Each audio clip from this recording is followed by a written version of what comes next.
주 안에서 즐거워하고 기뻐하게 하시며 주의 구원을 사랑하는 자는 항상 말하기를 여호와는 위대하시다 하게 하소서. 아멘. 하나님 아버지 감사를 드립니다. 우리로 하여금 주를 찾게 하시고 또 주 안에서 즐거워하며 기뻐할 수 있게 해주심을 감사를 드립니다.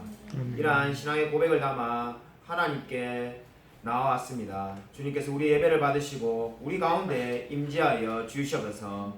주께서 우리 이 예배를 받아 주실 줄 믿사오며 살아계신 예수 그리스도 이름으로 간절히 기도드립니다. 아멘. 사도신경으로 우리의 신앙을 고백드립니다. 전능하사 천지를 만드신 하나님 아버지를 내가 믿사오며 그 외아들 우리 주 예수 그리스도를 믿사오니 이는 성령으로 잉태하사 동정녀 마리아에게 나시고 본디오 빌라도에게 고난을 받으사 십자가에 못 박혀 죽으시고 장사한 지 사흘 만에 죽은 자 가운데서 다시 살아나시며 하늘에 오르사 전능하신 하나님 우편에 계시다가 죄로서 산 자와 죽은 자를 심판하러 오시리라. 성령을 믿사오며 거룩한 공회와 성도가 서로 교통하는 것과 죄를 사하여 주시는 것과 몸이 다시 사는 것과 영원히 사는 것을 믿사옵나이다. 아멘. 우리 교동문 시편 104편 20절부터 35절까지입니다. 구약성경 878면에 있습니다. 구약성경 878쪽 시편 104편 20절부터 35절까지를 제가 한 절, 성도님들이 한 절 교독하도록 하겠습니다.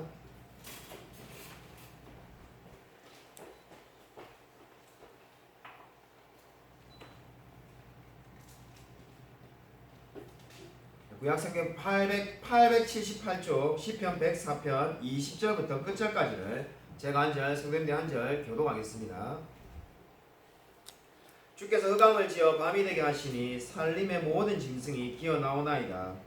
전사자들은 그들의 먹이를 쫓아 부르짖으며 그들의 먹이를 하나님께 구하다가 해가 돋으면 물러가서 그들의 굴 속에 눕고 사람은 나와서 일하며 저녁까지 수고하는도다. 여호와여 주께서 하신 일이 어찌 그리 많은지요. 주께서 지혜로 그들을 다 지으셨으니 주께서 지으신 것들이 땅에 가득하나이다. 거기에는 크고 넓은 바다가 있고 그 속에는 생물 곧 크고 작은 동물들이 무수하니이다. 그곳에는 배들이 다니며 주께서 지으신 미워의 하단이 그 속에 노나이다.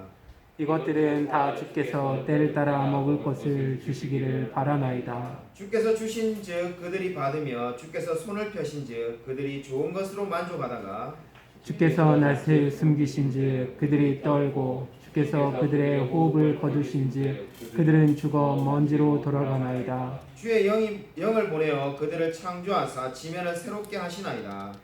여호와의 영광이 영원히 계속할지며 여호와는 자신께서 향하시는 이들로 말미암아 즐거워하시리로다. 그가 땅을 보신즉 땅이 진동하며 산들을 만지신즉 연기가 나는도다.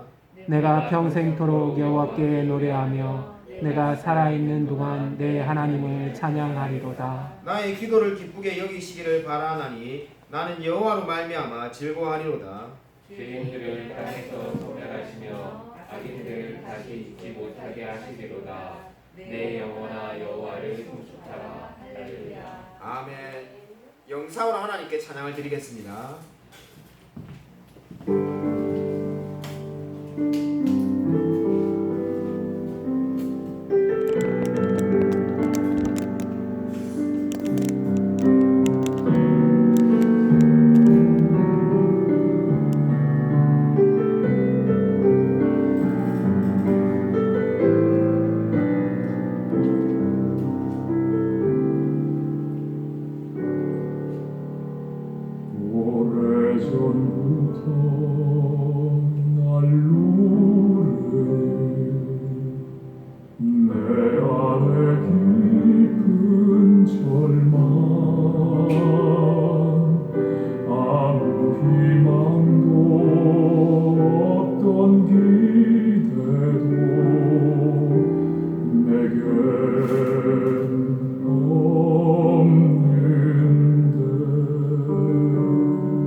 거절하는 눈빛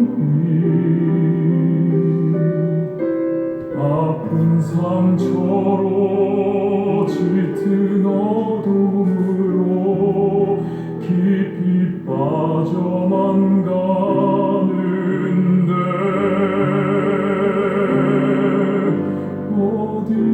어디선가 내게 들리는 하나님 아들 주님 이야기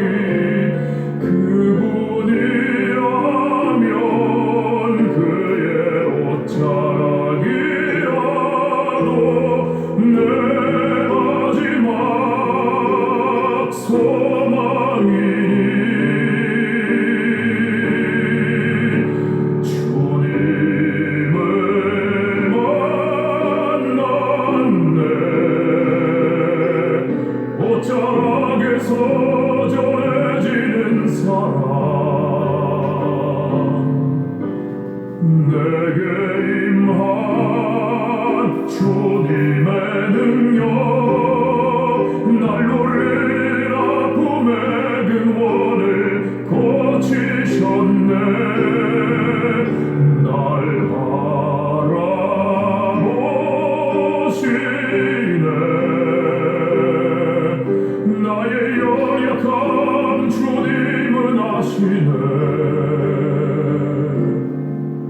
깊은 절망에서 날 자유케 하신 사랑 나 찬양해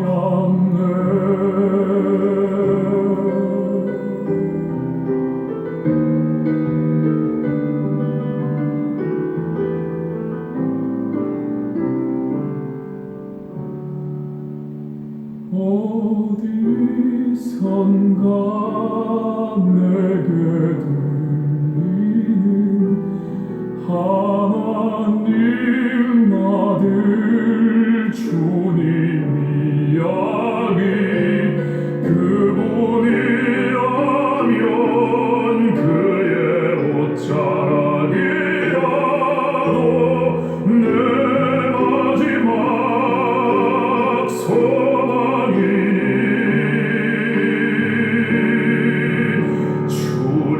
주님을 만났네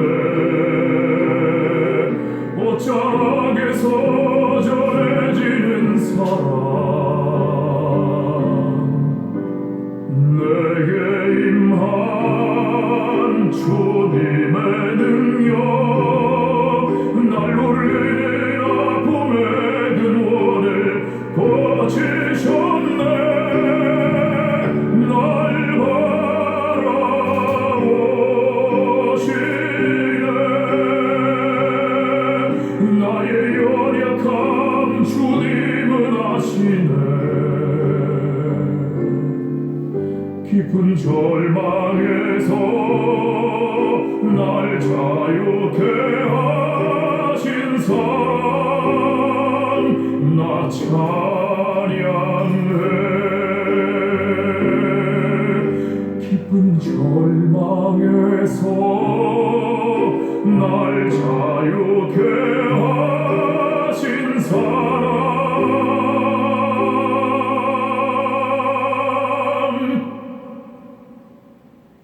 나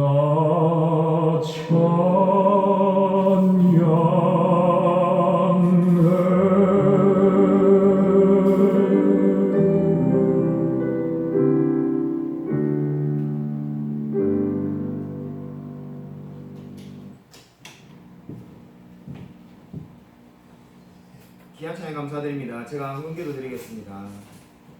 하나님 아버지 감사를 드립니다. 정말 우리가 날마다 주님을 찬양하며 살아갈 수 있도록 은혜 부어 주셔서 코로나가 여전히 우리 앞에 있습니다. 정말 많은 어려움이 있고 우리 생활이 많이 제한되지만은 늘 하나님께 영광 돌리며 살아갈 수 있도록 은혜 부어 주셔서 지금 우리가 이 순간에는 왜 이런 일이 일어나는지 왜 이런 고통과 어려움이 있는지 다 이해할 수 없지만은 정말 모든 것이 합력하여 선을 이룰 줄로 믿습니다. 주께서 우리의 마음을 붙들어 주셔서 아멘. 이러한 고백으로 하나님께 헌금을 드립니다. 주님께서 받으시고 우리의 삶 가운데 복 내려 주셔서 아멘. 주께서 우리의 삶을 늘 붙들어 주시사오며 살아계신 예수 그리스도의 이름으로 간절히 기도드립니다. 아멘. 우리 옆에 있는 분들과 인사하도록 하겠습니다. 한 주간 평하셨습니까? 인사하도록 하겠습니다.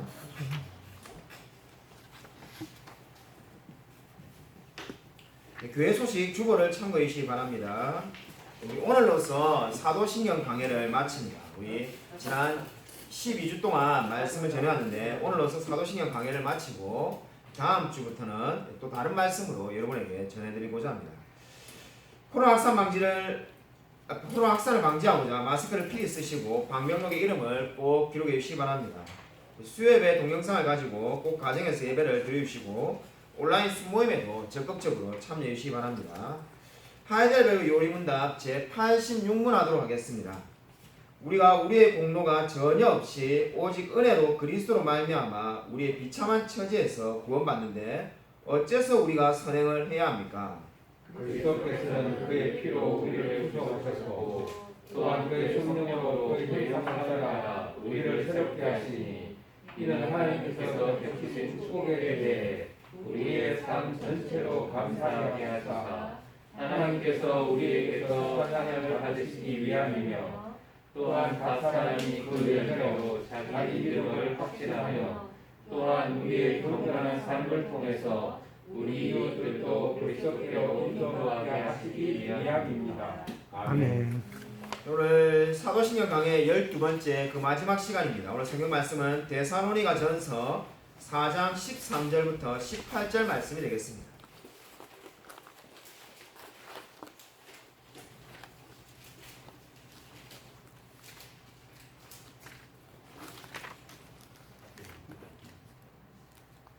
신약성경 332면에 있습니다. 신약성경 332쪽 데살로니가 전서 4장 13절부터 18절까지 제가 한 절, 성경님이 한 절 교독하도록 하겠습니다.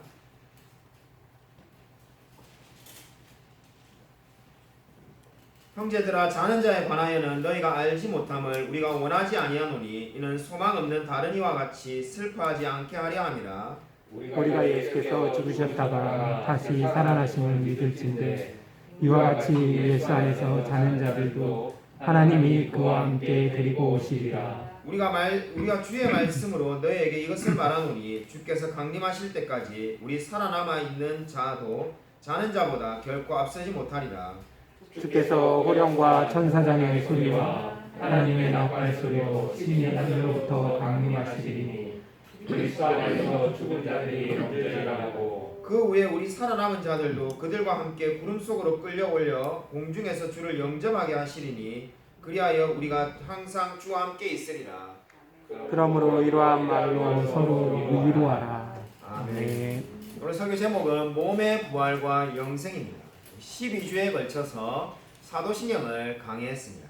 오늘은 그 마지막 12번째 시간으로서 우리가 오늘 살펴보고자 하는 부분은 우리의 인생이 어디로 가느냐는 문제를 다루고자 합니다. 그것은 몸의 부활과 영생에 관한 것인데 우리가 가지고 있는 사도신경에는 몸이 다시 사는 것과 라고 되어 있습니다. 원문에는 몸이 다시 사는 것과 라는 말이 나는 몸의 부활을 믿습니다 라고 되어 있습니다. 그러면 몸의 부활을 믿는다고 할 때 무엇을 믿는 것일까요? 하이델베르그 요리문답 제57문은 이렇게 말씀하고 있습니다. 몸의 부활은 그대에게 어떤 위로를 줍니까? 이 생명이 끝나면은 나의 영혼이 즉시 머리이신 그리스도께로 올려질 것이요 또한 이 나의 몸도 그리스도의 능력으로 살리심을 받아 다시금 나의 영혼과 결합되어 그리스도의 영광된 몸처럼 될 것입니다. 아멘. 아멘. 네, 여기서 하이델베르그 요리문답 57문은 두 가지 진리를 저와 여러분에게 말씀해주고 있습니다. 첫 번째 진리가 뭡니까? 죽음 이후의 영혼의 상태에 대해서 말을 해주고 있습니다. 그리고 두 번째는 몸의 부활에 대해서 우리에게 말씀을 해주고 있습니다. 그래서 오늘 이 두 가지 진리를 우리가 살펴보고자 합니다. 첫 번째, 바로 하이델베르그 요리문답 57문이 말하는 진리, 바로 죽음 이후의 상태에 대해서 살펴보고자 합니다. 우리가 흔히 중간 상태라고 말하는 교리를 말씀드리고자 합니다. 죽음에 대해서 성경은 어떻게 말을 하고 있습니까? 먼저 하나님이 사람을 창조했을 때는 죽음이란 것이 전혀 없었습니다. 죽음은 언제 생겨났습니까? 인간이 죄를 범한 이후부터 죽음이 생겨나게 되었습니다. 그래서 창세기 3장 19절은 하나님께서 사람에게 너는 흙이니 흙으로 돌아갈지니라라고 말씀하지 않았습니까? 그래서 육신적인 죽음에는 그리스도인이나 비그리스도인이나 아무런 차이가 없습니다. 모두 죽음을 맞이하게 됩니다. 하지만 죽음 이후에는 신자든 불신자든 모두 같은 상태에 놓여 있는 것이 아닙니다. 죽음 이후부터는 바로 이제 그리스도가 재림하셔서 우리의 몸이 부활할 때까지 그 기간을 중간 상태라고 부릅니다. 저와 여러분이 언제 죽든지 간에 죽고 난 다음부터 예수님이 이 세상에 재림하실 때가 있지 않겠습니까? 바로 그 기간을 중간 상태라고 부릅니다. 중간 상태라는 것은 한마디로 말해서 저와 여러분이 오늘 죽는다면은 우리의 영혼은 즉각적으로 어떻게 됩니까? 하나님께로 갈 겁니다. 근데 몸은 어떻게 되겠습니까? 이 땅에서 이제 썩어 있겠죠. 근데 언제 몸이 부활합니까? 예수 그리스도가 재림하실 때 몸이 부활하게 됩니다. 바로 몸의 부활을 기다리는 그 기간, 바로 그 기간이 중간 상태입니다. 고린도후서 5장 8절에 이런 말씀이 있습니다. 우리 같이 한번 한 목소리로 읽겠습니다. 프린트물에 있으니까요. 우리 함께 한 목소리로 읽겠습니다. 시작. 우리가 담대하여 차라리 물러나 주와 함께 있는 그것이다. 아멘. 아멘. 제가 좀 전에 여러분에게 어떻게 말씀드렸습니까? 저와 여러분이 만약 오늘 이 순간에 죽는다면은 몸은 비록 이 땅에 있지만은 영혼은 즉각적으로 하나님과 함께 있다라고 말을 하였습니다. 그럼 도대체 그런 성경 근거 구절이 어디에 있는가? 우리가 물론 많은 근거 구절이 있습니다만은 고린도후서 5장 8절을 보면은 바울은 몸이 떠나는 것을 뭐하고 같은 걸로 지금 이해하고 있습니까? 주와 함께 있는 것과 같은 걸로 이해하고 있습니다. 자신이 죽어서 몸을 떠나게 될 때 그것은 바로 즉각적으로 주님과 함께 있는 거라는 겁니다. 근데 여러분 한번 생각을 해보십시오. 지금 몸이 죽었는데, 몸을 떠났는데, 그럼 이 몸은 이 땅에 그대로 있는데, 그럼 뭐가 지금 하나님과 함께 있다는 겁니까? 영혼이 있다는 의미가 되겠습니다. 바로 이 말씀은 영혼이 없다면은, 저와 여러분이 영혼이 없다면은 이 말씀을 아무리 읽어도 이해할 수 없는 말씀밖에 되지가 않습니다. 그렇기 때문에 지금 바울은 어떻게 말합니까? 몸을 떠나는 순간 그 영혼은 즉각적으로 주님과 함께 있게 될 거라고 말을 하고 있습니다. 그래서 예수님께서 십자가에서 돌아가실 때 회개한 강도에게 우리가 너무나 잘 알다시피 어떻게 말했습니까? 오늘 너와 내가 함께 낙원에 있을 거라고 말하지 않았습니까? 그렇게 말할 수 있는 근거가 바로 지금 이 말씀에 있는 겁니다. 비록 몸은 이 땅에 있지만은 영혼은 죽는 그 순간부터 즉각적으로 하나님과 함께 있게 됨을 반드시 믿으시기를 바랍니다. 아멘. 이것이 바로 오늘 성경이 저와 여러분이 말하는 중요한 첫 번째 진리입니다. 얼마 전에 우리 첫째 딸 예인이가 파자마 파티를 한다고 해가지고 친구 집에 가겠다고 말하였습니다. 그래서 우리가 코로나 시대에 친구 집에 왜 가려고 하냐, 그냥 나중에 코로나 끝나면 놀아라고 해가지고 늘 가지 못하겠는데 이미 코로나가 그죠 알다시피 1년이 넘어가지고 너무 아이를 억누르기만 하는 것이 능사가 아닌 것 같아서 그럼 한번 갔다 오라고 해가지고 친구 집에 보냈습니다. 그 친구가 누구냐면은 여기 향남 이지구에 이 교회로 말씀드리지 않겠습니다만은 이지구에서 목회하시는 목사님의 딸이 지금 우리 예인이가 다니는 학교의 회장이고 우리 예인이가 부회장입니다. 그래서 그 둘이 친해가지고 그 집에 예인이랑 그리고 그 목사님 딸이랑 또 다른 친구 한 명이 이렇게 세 명이서 이제 하룻밤을 보내기로 모였다고 합니다. 그래서 그 다음날 아침에 오길래 그동안에 뭐 했냐, 금요일날 저녁에 갔는데 뭐 했냐 이렇게 물으니까는 가자마자 이 치킨을 시켜주셔가지고 치킨을 몇 조각 이렇게 얻어먹고는 가자 이렇게 해가지고 어딜 가는가 했더만은 그 교회는 이 코로나 시대 금요 기도회를 하시는가 봅니다. 그래서 금요 철학 기도회에 아이들을 데리고 간 거죠. 금요 철학 기도회에 사람들이 많이 모이시느냐 이러니까 그 목사님 네 분하고 이 성도님 한 분이 오셨는데 그분이 바로 지금 우리 예인이랑 목사님 딸 말고 한 명 더 있다고 했죠. 그게 어머니가 그 금요기도에 오신 거죠. 그래서 어른 3명에 아이 3명이서 금요기도회를 새벽 1시까지 하시고 마치고 난 다음에는 집에 와서 좀 이야기 하시다가 영화를 보여줄까 이렇게 해가지고 영화를 하나 보였답니다. 영화를 보고 나니까는 거의 새벽 4시가 다 돼가지고 그때서야 잠이 들어가지고 아침에 6시가 되니까 또 목사님이 교회 가셔야 된다가지고 아이들 다 깨워가지고는 보내십니다. 그래서 아침 6시 반에 우리 집에 이렇게 아이가 돌아왔는데 거의 뭐 비몽사몽에 해롱해롱 해가지고 아이가 와가지고는 예인이가 뭐 이 정신이 없는 겁니다. 그래서 니 뭐하고 왔냐니까 이 이야기를 우리가 다 듣고 난 다음에 우리 박정삼하고 저하고 한참 웃었어요. 야, 세상에 이렇게 홀리한 파자마 파티가 됐냐. 결국 가서 한글하고는 열심히 금요 철학기도를 새벽 1시까지 하고 온 거죠. 야, 이런 파자마 파티는 자주 보내줘야 되겠다 이런 생각을 한 적이 있습니다. 그래서 아마 그때 우리가 들었던 생각이 늘 이 세상만 바라보고 사는데 그래도 그렇게 같이 기도를 하고 같이 보내면은 조금이나마 영적인 생각을 하지 않겠냐는 생각을 하게 되었습니다. 중간 상태에 대해서 믿는 자들은 즉각적으로 죽음 이후에 하나님께로 간다고 말씀드렸습니다. 그렇다면 비그리스도인들은 죽음 이후에 그 영혼이 어떻게 될까요? 성경은 다른 처지에 놓인다라고 분명히 말씀하고 있습니다. 누가복음 16장 22절부터 23절에 바로 비그리스도인들이 어떤 처지에 놓일지를 말씀하고 있습니다. 우리 같이 한번 한 목소리로 읽겠습니다. 시작. 이에 그 거지가 죽어 천사들에게 받들려 아브라함의 품에 들어가고 부자도 죽어 장사되매 그가 음부에서 고통 중에 눈을 들어 멀리 아브라함과 그의 품에 있는 나사로를 보고 거지 나사로는 하나님을 믿었으니까 아브라함의 품에 있다라고 성경이 말하고 있습니다. 부자가 간 곳은 근데 어디입니까? 이 부자가 간 곳은 지옥인데 꺼지지도 않고 계속 타기만 하는 불꽃이 있다라고 성경 말씀하고 있습니다. 거기에는 고통만 있다고 말을 하고 있습니다. 물을 마시고 싶어도 마실 수 없는 곳이라고 말을 하고 있습니다. 그러니까 사람이 어떻게 되는 겁니까? 죽고 나면은 그 영혼은 바로 믿는 자들은 즉각적으로 천국에 가고 믿지 않는 자들은 즉각적으로 지옥에 간다고 말을 하고 있습니다. 24절을 보면은 이 나사로가 얼마나 고통스러웠으면은 아브라함에게 저 나사로로 하여금 손가락에 물을 조금 찍어서 내 혀를 서늘하게 해주십시오라고 말을 하겠습니까? 그리스도인과 마찬가지로 비그리스도인들도 죽음 이후에 중간 상태가 있습니다.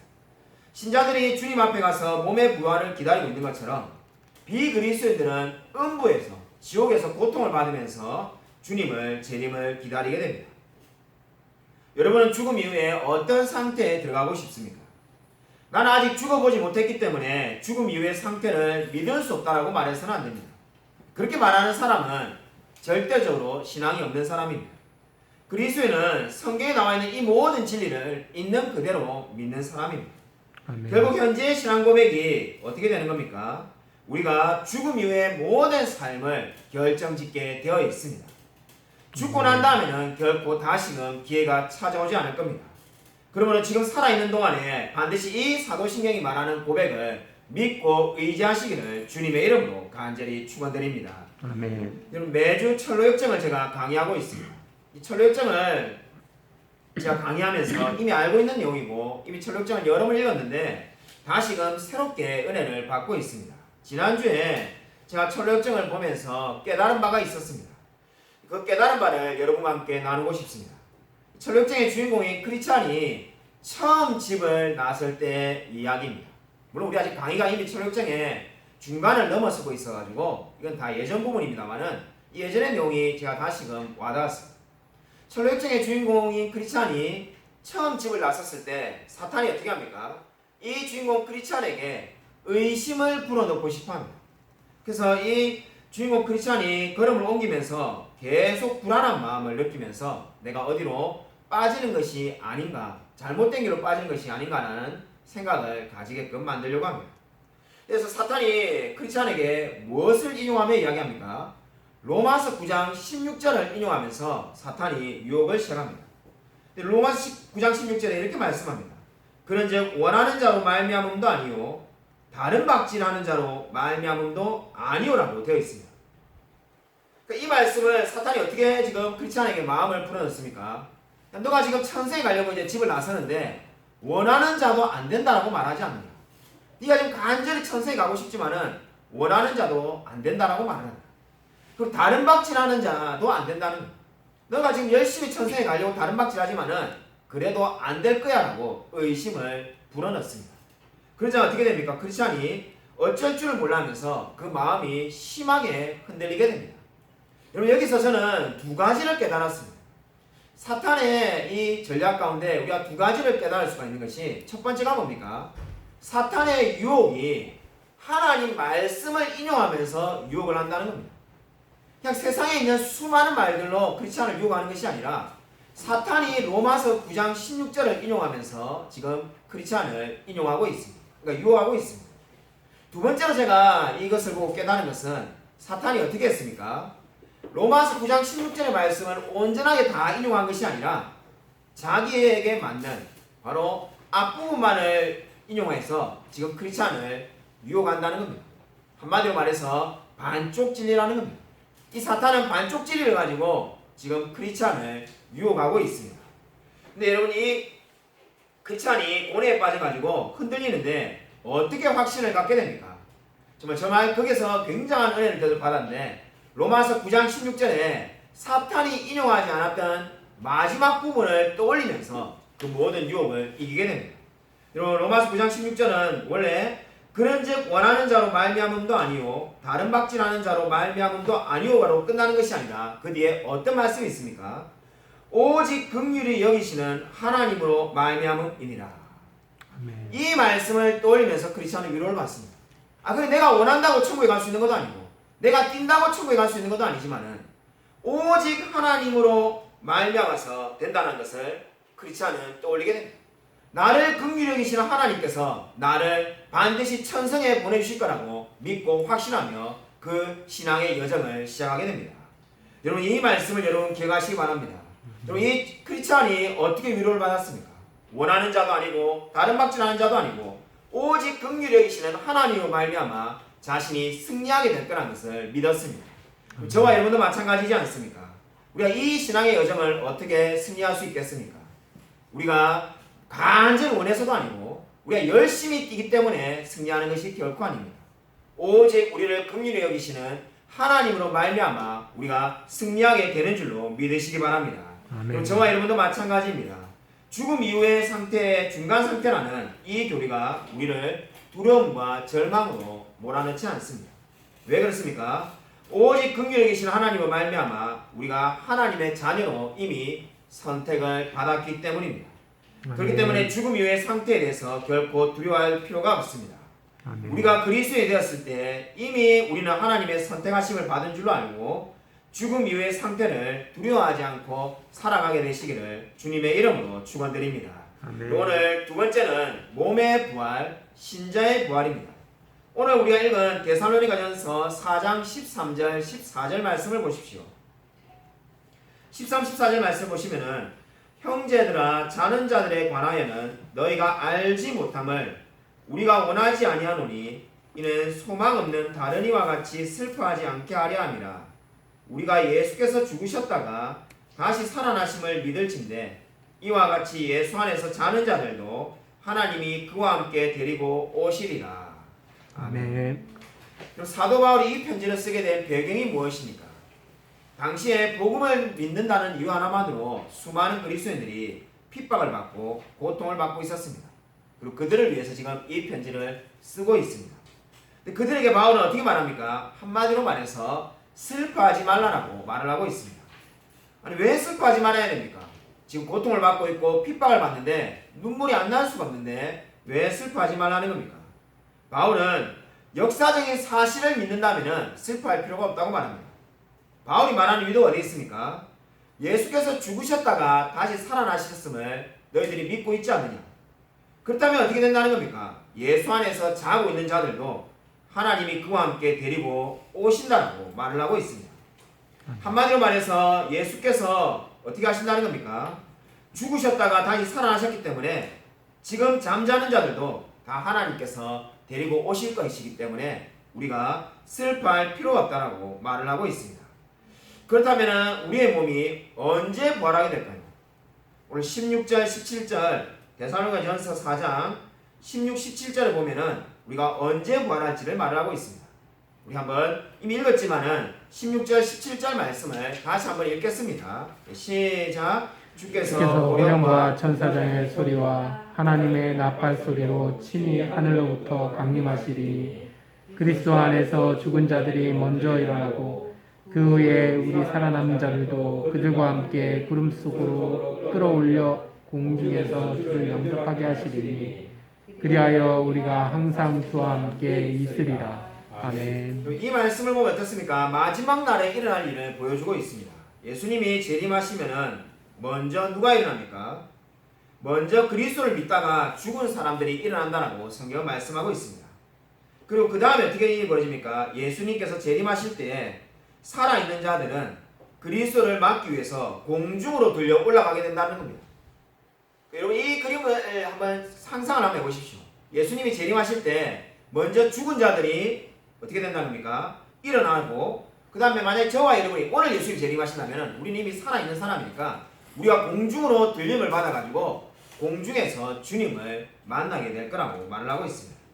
이 문제가 되는 말씀은 공중에서 주를 영접한다는 말씀이 되겠습니다. 아마 이 말씀이 교회사에 이토록 수많은 논쟁과 수많은 이야기를 만들어낸 말씀도 아마 그리 많지 않을 겁니다. 아마 우리 신앙생활 하는 분이라면 누구나 다 휴거라는 말을 다 알고 있을 겁니다. 그리고 아마 어떤 분들은 휴거가 우리가 지지하는 교리라고 믿는 분도 있을 겁니다. 하도 그런 이야기를 많이 들어가지고 당연히 그런 이야기가 맞지 않느냐 이렇게 생각하는 분도 있습니다. 이 공중에서 주를 영접한다는 이 단어가 바로 우리가 흔히 듣는 휴거의 근거 구절이 되겠습니다. 이 아판테시스라는 이 말은 공적인 영접 행위를 말하는 단어입니다. 이 말은 결코 휴거를 말하는 것이 아닙니다. 이 단어는 원래 어떻게 쓰여지냐면은 왕이나 높은 사람을 맞이할 때 마중 나갔다가 다시 돌아온다는 의미로 이 단어가 사용되었습니다. 그래서 이 이야기는 지금 어떻게 말을 하는 겁니까? 우리가 주님께 일종의 인사를 하는 거라고 이 화란의 한 신학자는 말하기도 했습니다. 이렇게 공중에서 주님을 영접한 이후에 우리가 어떻게 된다는 겁니까? 주와 함께 영원히 살게 된다고 지금 성경은 말씀하고 있습니다. 그래서 이 말씀이 말하는 바는 너무나 간단합니다. 휴거가 있을 거라는 것이 아니라 마지막 때에 지금 어떻게 된다는 겁니까? 주님을 공중에서 영접하고 뵙고 그리고 다시 땅으로 돌아와서 영원히 살게 된다고 성경은 말씀하고 있습니다. 도스토옙스키라는 분은 이렇게 말하였습니다. 누군가가 내게 그리스도는 진리가 아니다라고 증명한다 하더라도 나는 그리스도와 같이 있고 싶다. 나는 진리보다는 차라리 예수와 함께 있고 싶다. 여러분 이 말을 기억하시기 바랍니다. 이 말은 그리스도가 진리가 아니라는 말이 아니라 자신은 어떠한 일이 벌어진다 하더라도 그리스도와 함께 영원히 살고 싶다는 겁니다. 이 고백이 저와 여러분의 고백이 되기를 주님의 이름으로 간절히 축원드립니다. 아멘. 지난주에 설교 때 기도 제목을 부탁드렸던 우리 그 집사님 이 뼈암에 걸렸던 이 따님의 소식을 제가 듣게 되었는데 이 안타깝게도 이 수술 시작하니까는 이 암이 너무나 깊게 박혀 있어가지고 골반 근처에 무려 20cm나 되는 혹이 있어서 그것을 다 잘라내고 결국은 지금 이제 기다리고 있는데 아마 셀을 다리에 붙여야 되는 그런 상태가 되지 않을까 해서 굉장히 많이 걱정하고 있습니다. 그래서 하나님이 정말로 낫게 해달라고. 그래서 저도 이번에 알게 됐는데 이 암의 크기가 크면 클수록 위험하고 골반에 가까우면 가까울수록 위험한데 두 가지 다 해당된다고. 그래서 27살밖에 되지 않았는데 너무나 큰 지금 시련을 겪는데 여러분이 생각나시면은 꼭 기도하셔서 하나님께서 기적을 일으켜 달라고 기도해 주시면 감사하겠습니다. 오늘 마지막으로 세 번째로 영생입니다. 우리가 고백하는 사도신경에 나는 영원히 사는 것을 믿습니다라는 부분이 있습니다. 나는 영원히 사는 것을 믿습니다라는 이 부분은 라틴어 원문으로 보면은 나는 영원한 생명의 중요성을 믿습니다라고 번역되어야 됩니다. 나는 영원한 생명의 중요성을 믿는다는 겁니다. 영생이 무엇일까요? 가장 좋은 정의가 요한복음 17장 3절에 분명히 나오고 있습니다. 영생은 곧 유일하신 참 하나님과 그의 보내신 자 예수 그리스도를 아는 것입니다. 아멘. 여러분 이러한 영원한 생명을 누리는 곳이 바로 천국입니다. 그 나라는 어떤 나라일까요? 오스왈드 스미스라는 분이 나의 가장 사랑하는 나라라는 책을 썼는데 그 책에서 세상의 나라와 천국을 비교하면서 이렇게 말을 하였습니다. 좀 길지만은 제가 읽어드리겠습니다. 이 세상에는 우리들 중에 어느 누구라도 그곳에서 영원히 살고 싶은 나라는 없습니다. 비록 우리 눈에 좋게 보이는 나라라고 할지라도 그곳에도 죄가 있고 불법, 범죄, 술 취함, 방탕과 이기주의가 있기 때문에 언제나 보다 나은 사회를 갈망해야 하고 있습니다. 전쟁과 피 흘림, 가난과 질병, 그리고 죽음 등이 우리에게 슬픔을 가져다 주었습니다. 저는 여러분에게 눈물과 고통이 없는 나라, 병과 아픔과 죽음이 없는 나라에 대하여 말씀드리고 싶습니다. 그곳은 전쟁과 피 흘림이 없는 곳이고 부귀와 비천의 구별이 없는 나라입니다. 그렇습니다. 바로 천국은 아픔도 없고 전쟁도 없고 서로 사람 간의 차별과 구별이 없는 곳입니다. 그러한 곳을 바로 저와 여러분이 가기로 결정된 줄로 믿으시기 바랍니다. 그러면 우리가 지금 어떻게 살아야 되겠습니까? 히브리서 11장 13절은 이렇게 말씀합니다. 우리 히브리서 11장 13절 같이 한 목소리로 읽겠습니다. 시작. 이 사람들은 다 믿음을 따라 죽었으며 약속을 받지 못하였으되 그것들을 멀리서 보고 환영하며 또 땅에서는 외국인과 나그네인을 증언하였으니. 아멘. 여기서 보시면은 지금 멀리서 보다라는 말이 있습니다. 여기서 멀리서 본다는 것은 거리의 개념을 말하는 게 아닙니다. 시간의 개념을 말하는 겁니다. 시간상 지금 멀리서 보고 있다는 거죠. 아직 시간이 많이 남아있다는 겁니다. 근데 중요한 말씀이 무엇입니까? 약속을 받지 못하였으되 이렇게 되어 있습니다. 약속을 받지 못하였다고 하니까는 가나안 땅을 약속을 받았는데 왜 약속을 못 받았다고 말할까? 아마 이렇게 생각할 수도 있습니다. 정확하게 말하면은 약속 받은 것을 받지 못했다는 겁니다. 약속을 못 받은 게 아니라 여러분 그렇게 오해하시면 안 됩니다. 약속을 받았는데 약속 받은 것을 받지 못하였다는 겁니다. 1차적으로는 가나안 땅이 있는데 가나안 땅이 받았지 않습니까? 근데 이 구약의 성도들도 가나안 땅이 진정으로 자신이 받는 것이 아니라 하나님의 나라, 천국이 자신들에게 주어질 것이라는 것을 다 알았습니다. 근데 어떻습니까? 이들에게 아직까지 영원한 하나님 나라가 임한 것이 아니지 않습니까? 그래서 약속 받은 것을 받지 못하였다는 겁니다. 그래서 계속해서 이렇게 멀리서 보고 기다렸던 이유가 뭐냐면은 바로 영원한 천국을 사모하는데 그것을 약속받았지만은 아직까지 거기에 들어가지 못했기 때문에 그것을 기다리고 또 기다렸다는 의미가 되겠습니다. 그럼 저와 여러분도 마찬가지입니다. 우리가 영원한 천국에 살 것을 이미 약속받았습니다. 그러나 그 약속받은 것을 아직 우리가 받지는 못했습니다. 왜냐하면 우리는 천국에 살고 있는 것이 아니라 이 땅에서 살고 있기 때문입니다. 그러므로 저와 여러분이 이제 무엇을 해야 되겠습니까? 바로 사도신경이 고백하는 것처럼 나는 영원히 사는 것을 믿습니다라고 고백을 해야 되는 겁니다. 왜냐하면 우리가 이미 약속은 받았지만은 그 약속 받은 것을 실제적으로 받지는 않았기 때문입니다. 그것이 바로 사도신경에 있는 나는 영원히 사는 것을 믿습니다라는 고백인 줄로 믿으시기 바랍니다. 여러분 베네트라는 분이 1874년에 러시아 의과대학을 마친 뒤에 22년간 의사로서 일생을 보내다가 시를 썼습니다. 이 베네트가 에콘시라는 곳에서 찬송가 작곡자이며 그리고 음악 교사이기도 한 웹스터를 만났는데 1867년 가을의 어느 날 너무나 우울증에 심해 있는 이 웹스터를 보고는 이 베네트가 안타까워가지고 이렇게 물었다고 합니다. 아니 왜 이렇게 우울증에 있습니까? 나중에 뭐 좋아지겠지요. 이 대답을 들은 베네트가 얼마 후에 곧 지나 좋아질 거라는 그냥 아무 의미 없이 웹스터가 나중에 곧 좋아지겠지요 이런 말했는데 그 말이 계속 마음에 들었다고 합니다. 그래서 그 말을 가지고 찬송시를 하나 썼는데 그것이 바로 이제 대낮보다 더 밝은 그곳 우리가 믿음으로 보겠다고 하면서 4절까지 찬송시를 단숨에 써서 웹스터에게 보낸 거죠. 웹스터가 그걸 딱 보더만은 이 원래도 찬송가라든지 음악 악곡을 짓는 이 사람이 그걸 보고 너무나 마음에 들어가지고 단 30분 만에 바이올린을 꺼내가지고 노래를 썼다고 합니다. 노래를 지은 거죠. 그것이 바로 In the Sweet By and By라는 제목으로 찬송을 불렀는데 그걸 찬송을 부르니까 옆에 간호사나 의사분들이나 병자 환자들이 두고는 이렇게 멋진 찬양이 어디 있냐면서 사람들이 다 그것을 들으러 몰렸다고 합니다. 그것이 결국은 온 미국에 유명한 찬송가가 되었습니다. 그 찬송가가 바로 찬송가 606장에 해보다 더 밝은 저 천국 믿음만 가지고 가겠네 믿는 자 위하여 있을 곳 우리 주 예배에 두셨네라는 그 찬송가가 되겠습니다. 바로 우리가 너무나 잘 부르고 우리가 장례식 때 많이 부르죠. 그 찬송가, 천국을 사모하는 그 찬송가는 바로 베네트라는 분이 우울에 있는, 너무나 삶을 우울해하는 웹스터에게 지어준 찬송가 가사에다가 웹스터 본인 자신이 바로 곡을 붙여가지고 이 찬송가가 되었습니다. 여러분, 이 찬송가가 무엇을 보여줍니까? 우리가 바로 천국을 소망하며 살아갈 때 우리의 모든 마음들이 기쁨으로 넘칠 줄로 믿습니다. 아멘. 12주 동안 사도신경 강의를 하였습니다. 이 사도신경 고백이 왜 중요합니까?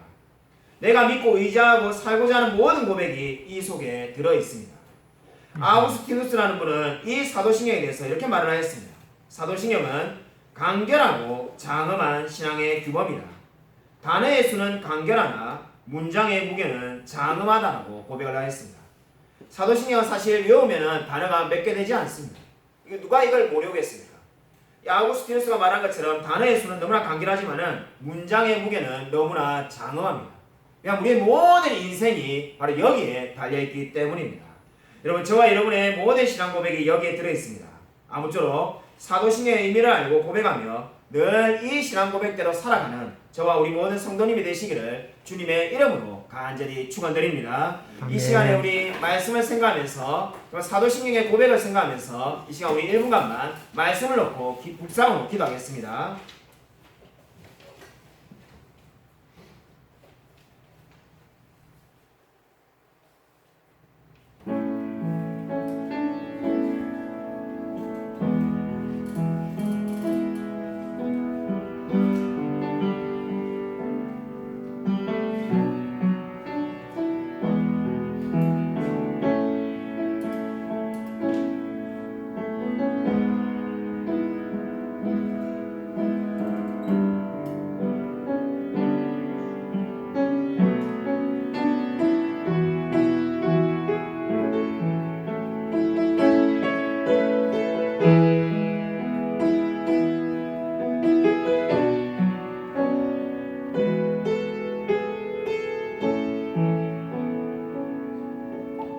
하나님 아버지, 감사를 드립니다. 주께서 우리의 삶 가운데 늘 함께 하셔서 우리로 날마다 이 사도신경의 신앙 고백을 하며 살아갈 수 있게 해주심을 감사를 드립니다. 우리가 정말 사도신경의 신앙 고백대로 우리의 삶을 하나님께 드리며 살아갈 수 있도록 은혜 부어 주시옵소서. 아멘. 우리가 원해서 되는 것도 아니고 다른 박질에서 되는 것도 아니고 오직 우리를 긍휼히 계시는 하나님의 은혜로 말미암아 우리가 날마다 승리하며 반드시 천국에 갈 줄로 믿습니다. 하나님께서 우리와 늘 함께 동행하여 주실 줄로 믿사오며 살아계신 예수 그리스도 이름으로 간절히 기도드립니다. 아멘. 이제는 주 예수 그리스도의 은혜와 하나님의 사랑과 성령의 교통하심이 사도신경의 의미를 알고 이 신앙 고백대로 날마다 하나님을 의지하며 살아가기로 다짐하는 이 자리에 있는 성도들과 동영상 예배드린 모든 성도들 머리 위에 지금부터 영원토록 함께 있을지어다.